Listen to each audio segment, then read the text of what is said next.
and dozens of former students contacted FDLE to tell them their stories and what they think could lie beneath those crosses. Many of the men I've spoken to personally tell me they were victims of abuse and scare tactics by the people who work there on a daily basis. Some even believe the graves contain the bodies of boys who were beaten to death at the school. Recently, 2 Bay County men sat down with our cameras to tell us about their time in Marianna. This is their story. I felt abuse from day one because of the way they talked to you and belittled you. Patrick Hallinan, now 64, was 15 when he first stepped foot in the Florida school for boys. I wasn't there 2 weeks and I ran away. And that was the first time he says he was sent to the White House, where he was beaten with a leather strap. And I went down to the White House 2 more times after that. I just didn't want to die in Marianna, so I wanted to die at home. Patrick isn't the only one to feel abused at the school. George Gay, now 62, was also 15 when he went to Marianna, just 2 years after Patrick was there. Patrick and George met for the first time today, but their experiences at the school are almost identical.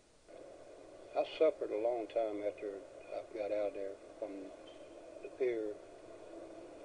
I just got into the habit of being feared of dying. It took me a long time to cope with that.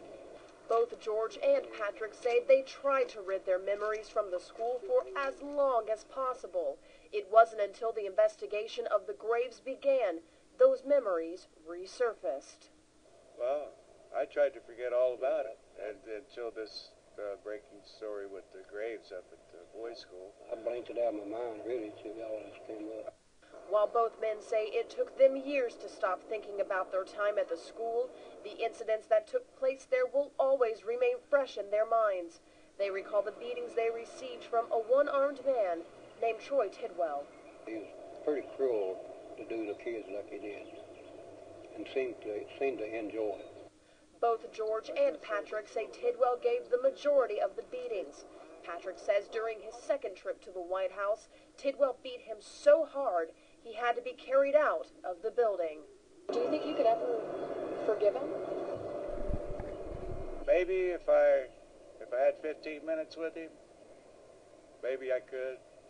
I mean, I made this statement to you before. Maybe God could forgive him, but I can't. Some former students who don't include Patrick or George have come together and actually filed a lawsuit against Troy Tidwell, who is presently in his 80s. The last time News 13 spoke with Tidwell's lawyer, Matthew Fuquay of Marianna, he told us they filed a motion to dismiss and have requested a venue change to Marianna or Tallahassee. He says Tidwell is very upset and distraught about the lawsuit and shocked that those allegations would take place. Back to you.